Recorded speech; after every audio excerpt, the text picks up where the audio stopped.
This meeting is being recorded. Thank you. So it's 5 o'clock and I will call to order the April 12th meeting of the Nantucket Memorial Airport Commission. We'll first start off with the virtual meeting statement. Good evening. My name is Arthur Gasparo, Nantucket Airport Commission Chairman. Welcome to the April 12th meeting of the Nantucket Airport Commission. This open meeting has been conducted remotely pursuant to the Chapter 20 of the Acts of 2021. As a preliminary matter, permit me to confirm that all members and persons anticipated on the agenda are present and can hear me. Members, when I call your name, please respond in the affirmative. Ms. Topham? Here. Ms. Planzer? Here. Mr. Marks? Here. And staff, when I call your name, please respond in the affirmative. Mr. Rafter? Here. Mr. Carberg? Here. Ms. Perales? Here. Mr. Kova Nelson? Here. And Ms. Sansbury? Here. And then anticipated speakers on the agenda, please respond in the affirmative. Ms. Nugent? Here. And Mr. Lasden? Here. And also we will be joined at some point by Olympia Bulker of Anderson and Krieger, who will be with the commission for executive session, which follows the open meeting. For this meeting, we're convening by video conference via Zoom app as posted on the town's website, identifying how the public may join. The meeting will be aired at a later time on the Town of Nantucket YouTube channel. Please note this meeting is being recorded and all attendees are participating by video conference. Accordingly, please be aware that other folks may be able to see you, and take care not to screen share your computer. Anything you broadcast may be captured by the recording. All supporting materials that have provided members of this body are available on the town website. Unless otherwise noted, the public is encouraged to follow along. Use of the posted agenda unless I note otherwise. We're now turning to the first item on the agenda. Before we do so, permit me to cover some ground rules for the effective and clear conduct of our business and to ensure accurate meeting minutes. I will introduce each speaker on the agenda. After they conclude their remarks, we'll go down the line of members, inviting each by name to provide any comments, questions, or motions. Please hold until your name is called. Further, please remember to mute your phone or computer when you're not speaking, and to speak clearly in a way that helps generate accurate minutes. For any response, please wait until I yield the floor to you and state your name before speaking. If members wish to engage in conversation with other members, please do so through the chair, taking care to identify yourself. For items of public comment after members have spoken, I will forward public comment to those members of the public that have joined via Zoom. Members of the public who wish to speak must state their names and be acknowledged by and speak through the chair.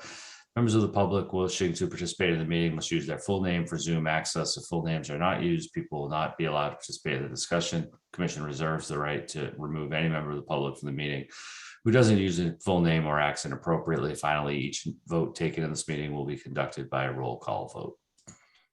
And with that, we will move on to the agenda. And are there any questions, comments, or concerns with the agenda as presented and drafted and presented for tonight? Yeah. Hearing none, we'll consider that adopted by unanimous consent, and we'll move on to the draft minutes that were in the packet for March 8th and March 28th. Are there any questions, comments, or concerns with the agenda as drafted? I mean, with the minutes as drafted for those two meetings? No. Hearing none, I would entertain a motion to approve the minutes of those two meetings. So moved. And is there a second? Second. Motion has been made and seconded. Any further discussion? Hearing none. Ms. Topham, how do you vote? I'm not going to vote on the March 28th. I will vote aye on the first one, and I was not at the meeting for March 28th because I had a conflict. Okay, duly noted. Ms. Planzer? Aye. Mr. Marks? Aye, and I, just as a note, I was not at that meeting either on the 28th. So that was for the 28th. Why don't we Yes. hold the minutes on the 28th for when we have three members? I think would be appropriate. And why don't we revise the motion to adopt the minutes of March 8th if there was such a motion, friendly amendment to that motion. I'll make that motion. Is there a second?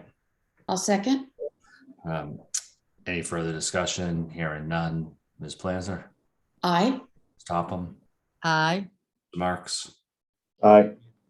And the chair votes aye. And we'll hold the March 28th for a future meeting when Mr. Buscarin is back. And then we have to ratify the warrants of March 9th, March 23rd, and April 6th. Any questions or a motion to ratify those warrants? I'll make that motion. I'll second. Any further discussion? Hearing none. Ms. Topham, how do you vote? Aye. Ms. Planzer? Aye. Mr. Marks? Aye. Chair votes aye. We're on to public comment. Do we have any members of the public for public comment? You could either turn your video on, raise your hand, speak up. I have the participant list open. I'm not seeing any, so we'll move on to pending leases and contracts set forth on Exhibit 1. It's quite a list, and I'll turn it over to Mr. Rafter. Yes, we do have quite a list. The first is a lease agreement with the Hungry Minnow, doing business as the Flying Minnow, and that's for $5,000. That's a concession in the hold room or tent area. We have a lease amendment with Tidal Creeks, and that's just a correction, amending it regarding their option to extend, where maximum length for the agreements in that area is 30 years. We have an agreement amendment with the town of Nantucket and Wannacomet Water Company. That's an amendment to the municipal agreement to do the paving of Skyline Drive from curb to curb. We have an operating lease agreement with Lima Fly the Whale for $1,500. They're a blade operator. Another blade operator, Galore Jets or Flying Zebra, $1,500 business fee. Tradewind Aviation is a $1,500 business fee for their Part 135 operation. Wiggins Airways, another business fee for their operating agreement. Jet East Corporation, another business fee for their aircraft maintenance services. GoJet Airlines, doing business as United Express, seasonal airline, annual business fee. Hyannis Air Service, doing business as Cape Air. This is their freight agreement. They pay a monthly per pound fee for freight, I believe it is. We have a lease agreement with the FAA. This is for the air traffic control tower for $155,155.08. We then have the JetBlue Airways agreement for their operation, $79,911 plus landing fees, ramp baggage, and RON fees. We have another Cape Air agreement. This is for their signatory airline operation for $97,615 plus landing fees. Southern Airways, their signatory airline agreement, $15,982. United Airlines non-signatory agreement for $22,863. We have a contract amendment with McFarland Johnson for $304,117. That's an amendment to an existing task order for Pfos Phase 2 source area investigation, which includes decommissioning of poets and further investigation on into Phase 2. We have a contract amendment with Track Builders, just to wrap up some loose ends towards the end of this project. There's no cost change order. A contract amendment with Lawrence Lynch for $503,703. This is a change order to Taxiway Echo to do the north ramp paving, runway 1230 decommissioning, and spot zero signage and marking. And the majority of this is being paid for through MassDOT grants.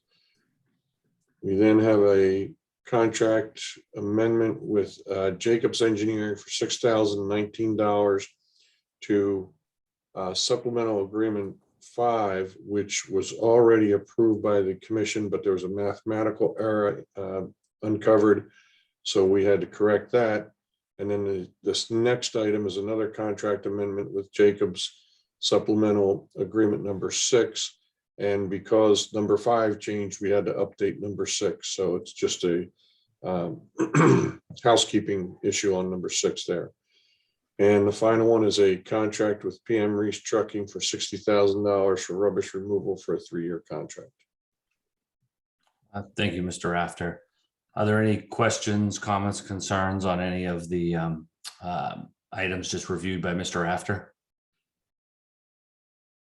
I would like to recuse myself from the agreement amendment between the town of Nantucket and the Wanna Water Company.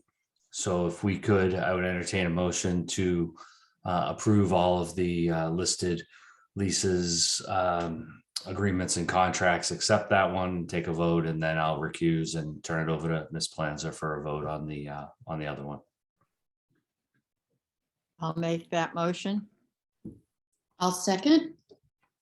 This has been made and seconded. Any further discussion? Hearing none. How do you vote, Ms. Topham? Aye. Ms. Planzer? Aye. Mr. Marks? Aye. And chair votes aye. And I will recuse, and Ms. Planzer, the floor is yours. Okay, and I would entertain a motion to approve the agreement of Town of Nantucket and Wanacomit Water Company. I'll make the motion Second. to approve. Okay, it's been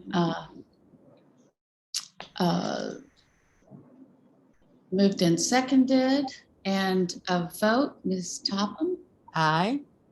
and Mr. Marks, Aye. and Vice Chairman votes aye.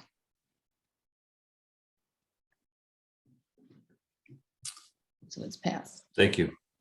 We'll move on to pending matters, and turn it back over to Mr. Rafter for an update on the capital approval process for the home rule petition. There's been no change on that. We have not heard back from the senator's office, but we will continue to ping them to see if we can keep that moving. And I'd like to turn it over to the Assistant Airport Manager, Noah Carberg, for the Pfas update. Thank you. Thank you, Mr. Rafter, and thank you, Mr. Chairman. I have a number of items for the Pfas report, so I will try to move through them quickly. For the activity report that is in your packet, we are up to 519 samples taken from 77 individual wells. And as a reminder, this report is for the month of March, and I'll address additional activity that's taken place in the beginning of April below. On March 16th, we had a minor AFFF spill. Less than 5 gallons of AFFF was spilled adjacent to the ARP station during a foam card test. We reported out with the response following hazmat procedures. This included notifying Mass DEP. We issued a press release, and any future work, if required, will be coordinated with Mass DEP, likely folded into our existing investigation. I will share my screen for this next item. Okay, good. So Miss Lisa Kamer from Weston Solutions made a presentation at a conference, I believe it was a week or 10 days ago. She asked me if she could include some new data that the commission hadn't seen yet. I gave her permission because I believed it was positive data, with the follow-up that I would include the prep slides in this commission meeting. So I have included her complete presentation, and I will be presenting the data from 4 slides.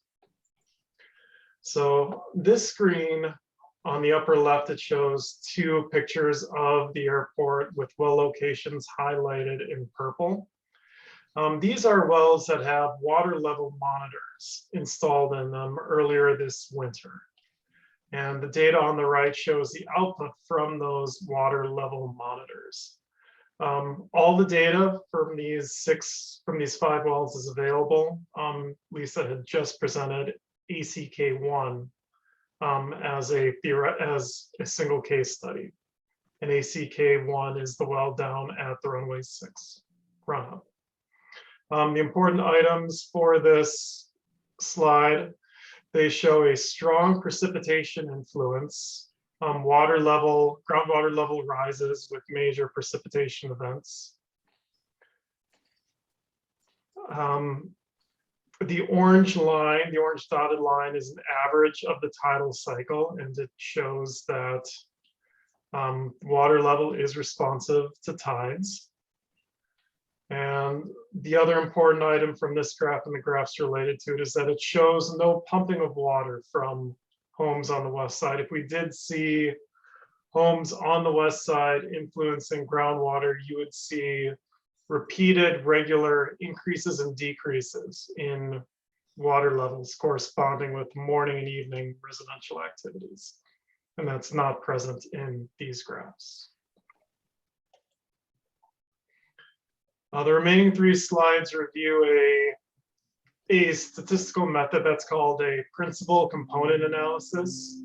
In layperson's term, principal component analysis is the forensic work. It shows how the sites may be similar or different from each other based off of the type of foam that was applied to each site. So this is the tip of the iceberg, as Lisa states, for the forensic work. But what the principal component analysis uses, these are the 36 compounds, PFAS compounds that are analyzed repeatedly for samples. You'll notice over here in the gray area, the principal component analysis focuses on just these first 2 components. These first 2 components can explain 76% of the variation that we see in the samples. And the remaining 2 slides will explain that. Scientifically or statistically, there are precursors and fluorotelomere sulfates. The data show that we have 2 groups of compounds. The precursors tend to show that the sandpit and the stony lot, these pink areas, are very clearly distinct from the rest of the compounds, and that they're related. And that the fuel farm, which is characterized by these green dots, has its own distinct source of PFAS. So again, this is just the tip of the iceberg. There we go, sandpit and stony lot and fuel farm. Tip of the iceberg for our principal component analysis, but it will build upon future work as we work to identify how these sites are unique, how these sites might be influenced by upgradient sources, and how these sites may mix with each other.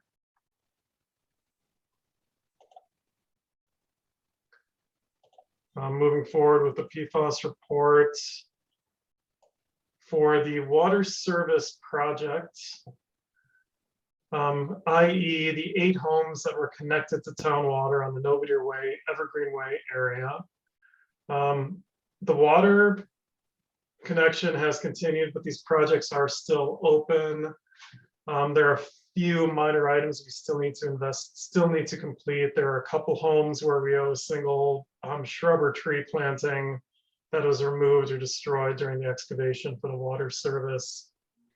There's one home where work is required to replace and replant a wide excavation for the water service from the road to the house. I drove by with Mr. Lucchini from NJ, and it is apparent that planting and restoration is warranted. So we will proceed with that. And we may have a few more items where, as we get further into spring and items bloom or don't, we'll have further action to replace items that we damaged or died as a response to excavating and installing the water line. Water bill credits are all in place. I have not received any complaints or questions on the $1,000 transitional water bill that we're covering for residents. And I've received no complaints on the physical work that was done or on the connections received. Those all are performing as we had hoped. For the water main project, I have an update as of this afternoon from MJ staff. So of course, the water main work for Skyline and Mattoxin Valley Road has been tested and completed, and work has now begun on the lateral connections and connecting the homes. At the engineer's recommendation, we're proceeding with work in order of received agreements as subject as the contractors are available and with regard to any unique circumstances. I wanted to thank Mark Willett at Comet, Brian Turbot at Finance for helping with construction supervision and contracting respectively to keep this project on a rapid pace. for implementation. And as a reminder, the physical connection of the work is proceeding in 3 phases. We have completed now 44 lateral connections from the water main to the property edge. 6 are still in progress. 10 water service lines then from the property edge to the residents have been completed, with 8 more in progress. And 3 interior plumbing conversions have been completed, with 15 in progress this week. So at current production, it is possible that all homes can be completed through all 3 phases of connection by April 29th. This would put them all on town water, but there would be a continued role likely for the next month, month and a half, as we respond to make sure that driveways are reshelled, plantings are, replaced or rehabilitated. And as residents return, they might have specific questions as to their property. For Skyline Drive, we have an item on repaving and rehabilitation.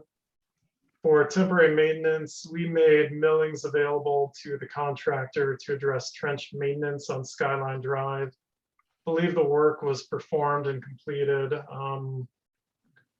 Monday evening, Tuesday morning timeframe.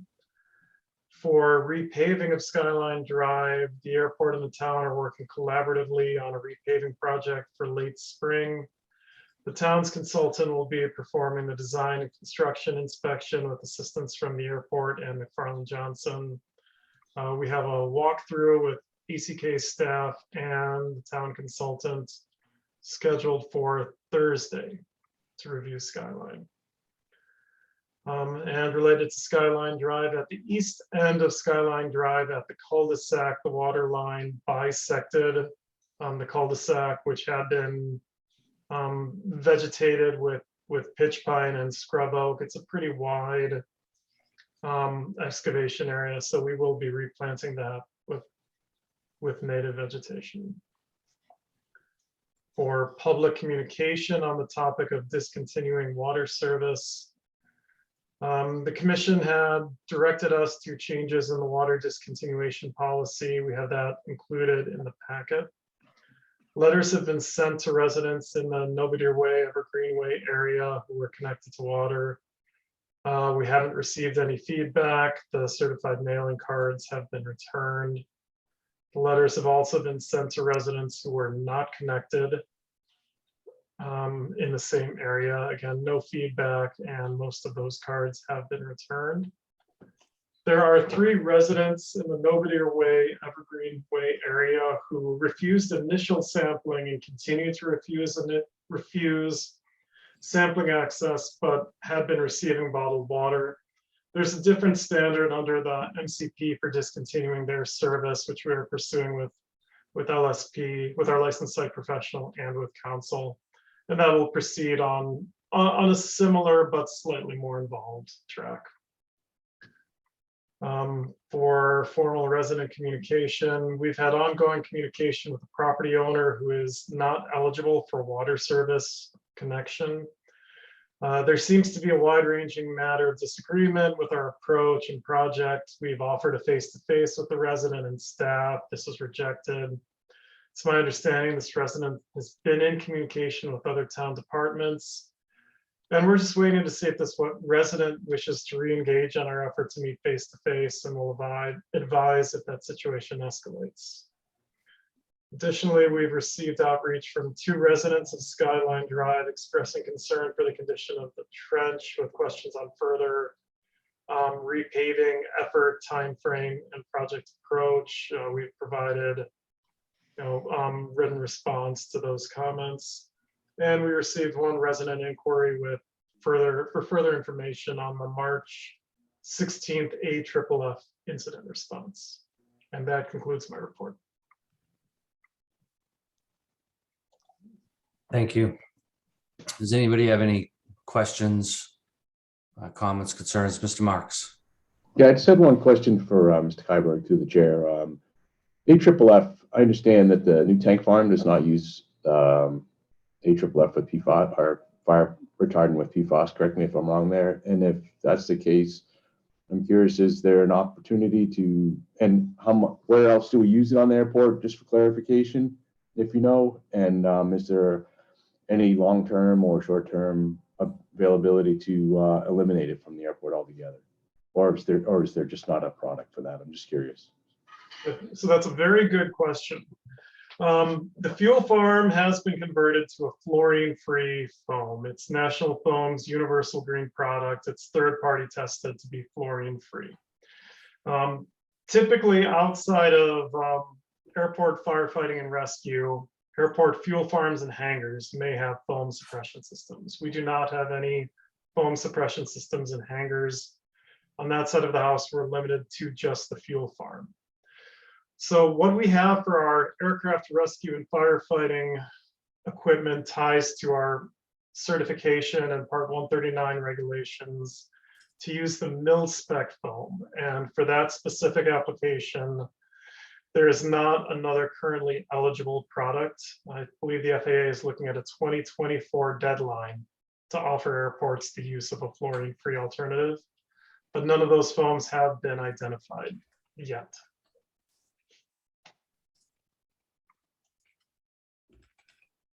Did that address your question, Mr. Marks?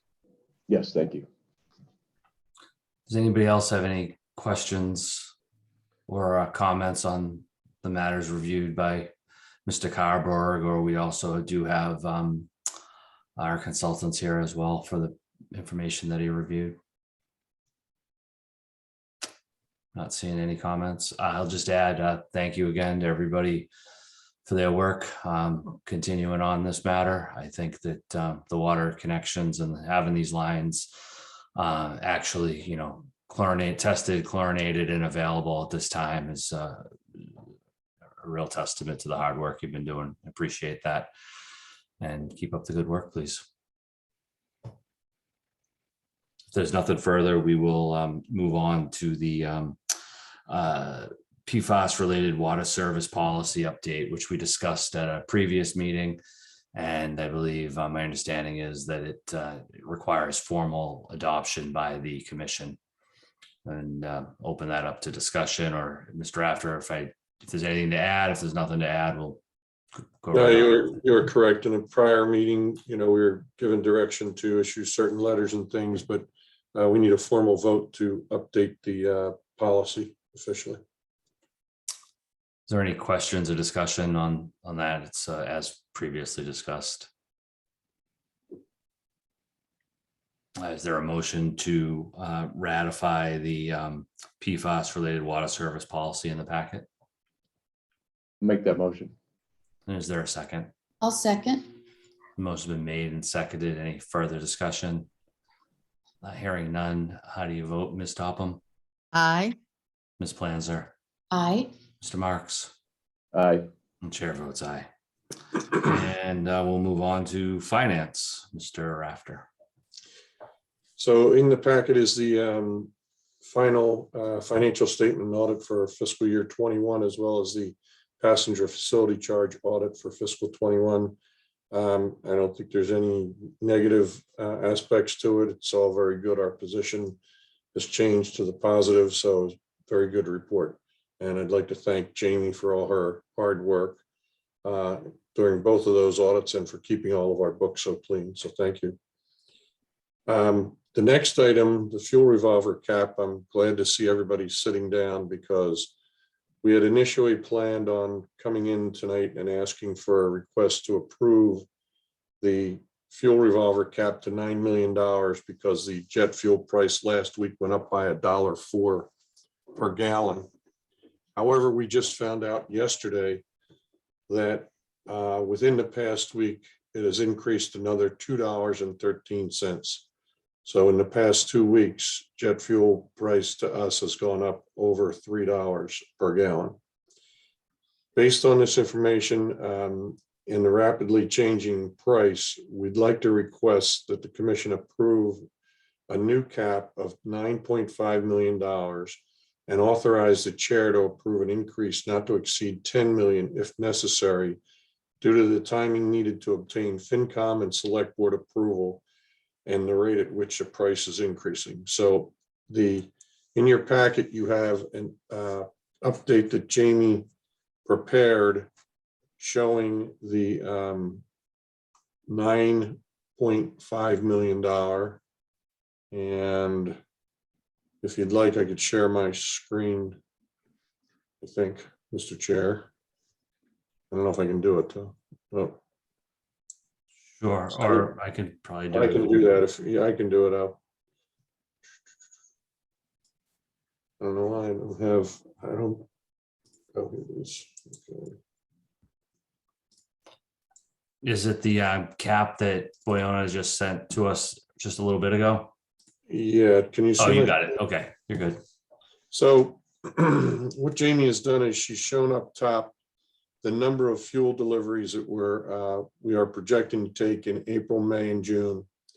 She's put in the most recent cost change and then increased it $1 in May and another $1 in June just for jet fuel. And so the potential purchases from April through June, we're going to need about $5.6 million. The first box that you see is grayed out. That's what we are coming in to request as a $9 million cap, but that's been blown through already because of this most recent price increase. So if you authorize us to request an increase of 9.5, again, that has to go through the Finance Committee as well as the Select Board for approval. What that would do, the 9.5 is the cap inside the fuel revolver. We had a grant reimbursement of about 1.5 million, gives us about $13 million allowed for purchases. And then purchase to date was about 4.9, almost 5 million. The additional 5.6 that we're projecting, and again, this is just a projection based on what we know today. And then we have another amount of about 398,000 we're using for some of the rehabilitation work. So that totals up to about 11,029,000. What that would do is it would require us to pay about $2,700 out of our operating account if we needed to get up to that amount. Again, what we are hearing and seeing in articles is that this sharp increase may continue for another week or so. And then there's a possibility of a sharp drop, but there's no guarantee. It's a supply and demand issue. It's I believe, mechanical issues with some of the depots. And apparently there's a boat that's sitting off of California that's not doing for another week that will help relieve some of this. The $10 million projection going to the same item, what that would do is give us the ability to purchase the $11 million worth of fuel, but also it would allow or keep in the fuel revolver $497,000. I don't want to say as a buffer, but that would be what would be in the fuel revolver. So again, what we'd like to do is, and Jamie has done an excellent job at forecasting this, but nobody can see this coming. And I remember the past chair saying that somebody had challenged him and said, why can't you predict what the price of fuel is going to be next year? Well, this one's a really tough one. So we would like to ask for permission to increase the cap or request an increase to the cap of 9.5 million to FinCom and Select Board. And if need be, authorize the chairman to go up to 10 million. And again, the reason we're asking for the authorization for the chairman to do that is because the timing that it takes to put together the meeting for the Finance Committee and the Select Board. And this will get us, this is to try to get us through the end of June. So that's where we stand right now, and I'd be glad to entertain any questions. But that's what our request is tonight. And again, I'd like to thank Jamie for all her work. This is, again, totally unforeseen. We thought we had a we were taking a deep breath when we saw the $1.04 increase, but when they hit us with the $2.13, that just floored us. Thank you, Mr. Rafter. Does anybody have any questions for Mr. Rafter? Discussions on the fuel revolver, the staff's recommendation? I would just add, maybe it wasn't said or maybe it was clear, but with the fuel farm just coming online, this is the big part of this, is that we need to fill her up. Yeah. And then I would just add the other piece of that is that I just, discussions that I had with Mr. Rafter, of course, is in some cases you may say, well, if we were in a different situation, do you wait a little while, see what the price does before you buy so much fuel, fill up the farm? But you got to factor the boat in and everything that happened last year and available boat reservations. So I think that all comes into play here with adopting this recommendation. Mr. Marks? Yeah, just to Mr. Rafter through the chair, I was just curious, is this like a jet fuel issue? The shortage? I'm seeing a softening in other places, and I'm just curious. It's not a. It's yes, I'm not wrong. I'm just curious. it's jet fuel, and the closest relation to it is heating fuel. There is some challenges with that, but this is specific to jet fuel and specific to East Coast. As a matter of fact, West Coast and down south in the Gulf is not seeing it as dramatically. Fair enough. Anything further on this matter? Hearing none, would entertain a motion to adopt the staff recommendation to increase the fuel revolver to, is it 9.4 even? 9.5. With the option to go to 10 at the chairs, with the chair's approval. I'll make that motion. Was that Is there a second? I'll second. Is there any further discussion? Hearing none. Ms. Topham, how do you vote? Ms. Topham? She signaled aye. Ms. Planzer? Aye. Mr. Marks? Aye. The chair votes aye. Thank you all on that. And moving on to the manager's report. Okay, under projects, taxiway Echo, the contractor's back for the final phase of this project. He's making good progress, and next week we'll be milling and paving the north apron, which will be an impact to a short duration, but it's a 3-day project around T hangars, hangar 8 and gate 8. The security phase 2 work is in the final wrap-up stage. Or just finalizing redundancy issues, and we're working out some eligibility items with TSA. Fuel farm commissioning, the fire suppression last week went very well. Commissioning for the fuel today is ongoing, and I believe is going well as expected. And we're going to begin taking loads of fuel tomorrow. Runway 1230 decommissioning is complete and is now only taxiway Charlie. Crew quarters housing, after the annual town meeting, assuming the appropriation is approved, we'll begin the selection process for an architect. On the hangar development side, Hagedorn Aviation, the building is on site. They're awaiting some comments from the final line of business from FAA on their 7460, and then they'll be going to town to construct that. On the terminal optimization project, there was a charrette held on March 31st to explore some long-range concepts and then develop short-range functional improvements. And we're awaiting a report from the consultant on that. Taxiway Golf, the grant application has been submitted with the construction expected to begin in the spring of 2023 and some environmental work to take place this fall. We also submitted a grant for a master plan update. We negotiated the fee with the consultant, and that was submitted to FAA. Number of items on the RFPs and bids. The IFB for the security system is final review and provided comments back to consultant today. The RFQ for the terminal space optimization, again, we selected CHA and we're working on a contract for that. As I mentioned, the housing, we selected CHA as well and requested a fee proposal for their OPM services. The hold room concession, as approved earlier, was awarded to the Hungry Minnow. On-call airfield electrical, we received one bid and it's being reviewed internally. The same with the HVAC geothermal, one bid was received and it's being reviewed.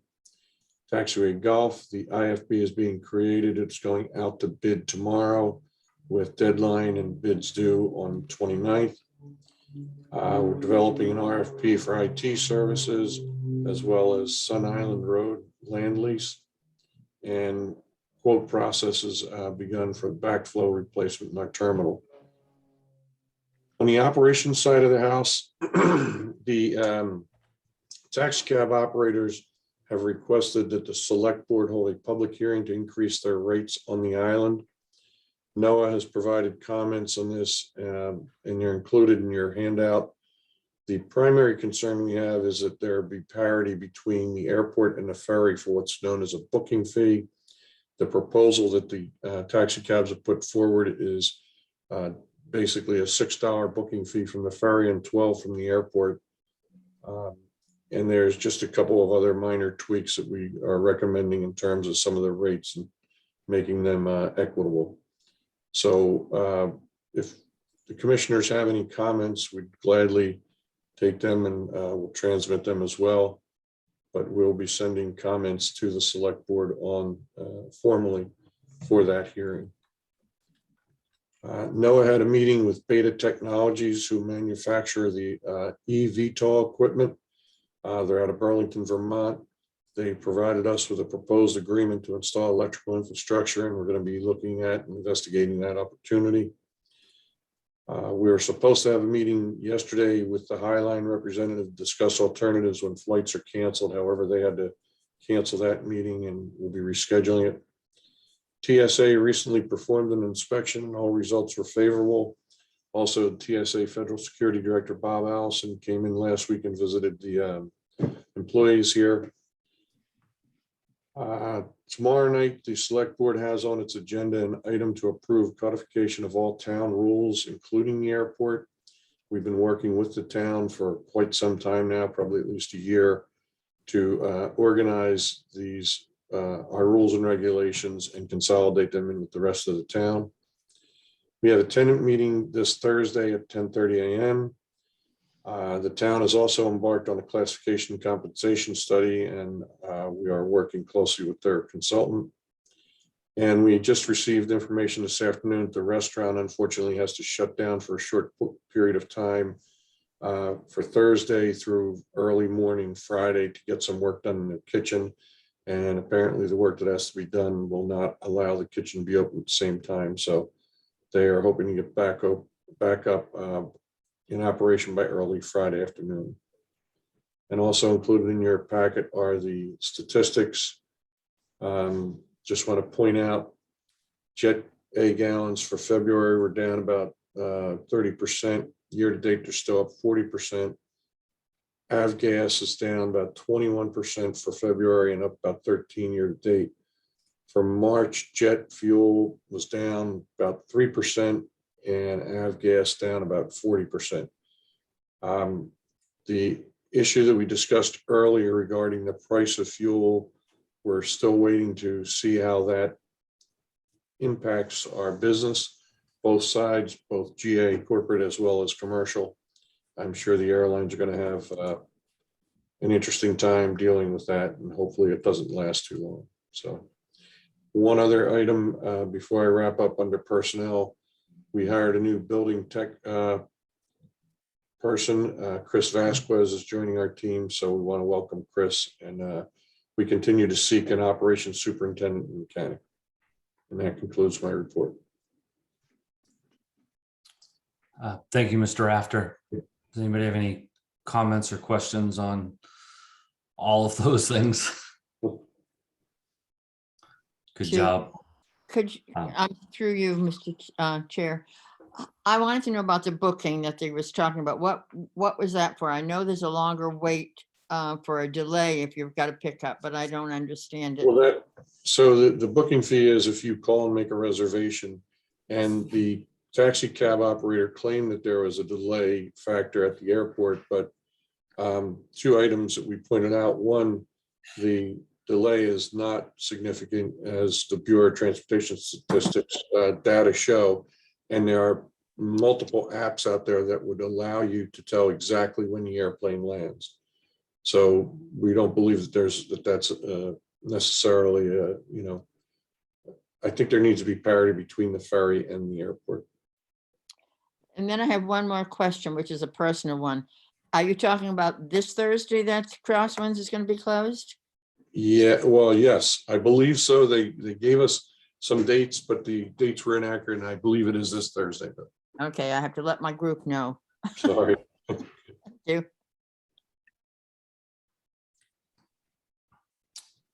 Mr. Rafter, if I had just one comment, if I could add, if and when the commissioning is successful of the fuel farm, if you could send out a notification to the commission, I think that would be great for us all to just know that you're over that final piece. Will do. Thank you. Does anyone else have any questions on that? Hearing none, we'll move on to commissioner comments. Does any commissioners have any comments, matters for future agenda items? This is not a comment for future things. I just want to thank Jamie. I'm always marveling at her wonderful aptitude to taking care of our expenses and having it so clearly defined. Thank you, Thank you. Jamie. Thank you, Ms. Topham. We all echo that. Thank you. Any others? I just had one, which I wanted to mention, that we have town meeting before our next commission meeting. So perhaps see some of you there. I don't think that we need to have a posted meeting. I don't think there's anything that would warrant potential commission discussion at the time of the meeting, but I did want to throw that out there in case anybody felt differently. I don't see anything that seems likely, but also Mr. Rafter, I meant to mention that to you earlier and I hadn't, but I think that's part of why it didn't come up. I think all the work we've done with the finance committee and Capcom, and I think we're pretty well positioned with positive recommendations, but I did think that it was important that we mention that since we won't be meeting as a group again before then. It's a very good point, and I will just comment, there is one warrant article that has a no action recommendation, and that's simply because we don't need to do the transfer. Jamie has covered it in another manner, so it's not negative or anything. It's just there's recommendation to take no action, and we concur with that. Thank you. Anything further from the commission? We're back to public comment. Anything from the public? I'm not seeing any members of the public on the participant list. And so I would entertain a motion to go into executive session per general law, chapter 30A, section 21A, to review the enumerated executive session minutes for review for possible release, and the minutes of March 8th and March 28th for review and possible release. Per clause 3, to discuss strategy with respect to collective bargaining, where the chair has determined that open session may have a detrimental effect on the bargaining position of the airport commission. Next item, clause 3, discuss strategy with respect to litigation regarding Walsh, where the chair has determined that open session may have a detrimental effect on the litigating position of the airport commission. And item D, clause 3, discuss strategy with respect to pursuing legal claims against manufacturer Pfos and others potential sources of Pfos, where the chair has determined an open meeting may have a detrimental effect on the litigating position of the airport commission, not to return to open session. Is there such a motion? I'll make that motion. Is there a second? Second. Any further discussion? Hearing none. Ms. Topham, how do you vote? Aye. Ms. Planzer? Aye. Mr. Marks? Aye. And chair votes aye. Thank you all very much.